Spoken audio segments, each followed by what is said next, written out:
Every day, the woman cuts up 10 tons of apples, but she doesn't eat a single piece. What she needs are the apple seeds inside. She then grinds the apple seeds into powder to extract the cyanide from them. Just 1.5 grams of this stuff is enough to kill someone. Next, Lisa sneaks into her student's house and adds several spoonfuls of apple seed powder to his protein powder. The next day, the man drinks his protein shake without suspecting anything. In less than a minute, the poison takes effect. The man collapses to the ground, his entire body weak and paralyzed. Thanks to timely medical intervention, his life is saved, but he's left completely paralyzed. However, Lisa's plan is far from over. To avoid police suspicion, she sneaks into another student's house, carrying a large quantity of apples. She deliberately leaves apple pieces on the cutting board, creating the illusion that someone had just removed the seeds. Lisa also searches for cyanide extraction methods on the student's computer. Meanwhile, the homeowner is at the hospital visiting his friend, the paralyzed man, completely unaware that he's being framed. Just then, a neighbor calls to tell the man his house is on fire. The police at the hospital quickly escort the man home,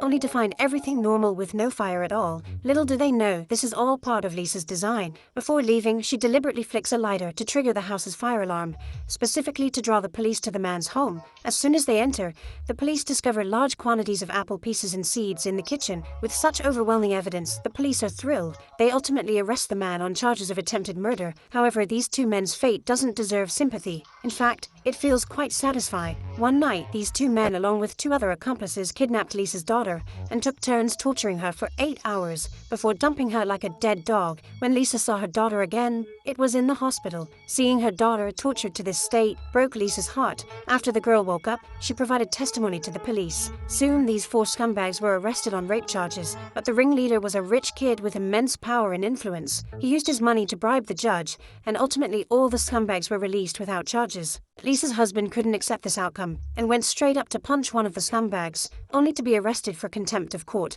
Lisa was powerless and could only watch helplessly as her husband was dragged into the police car, while the scumbags who hurt her daughter were hugging and celebrating. In that moment, the law seemed utterly ridiculous, so Lisa decided to use her own methods to get justice for her daughter.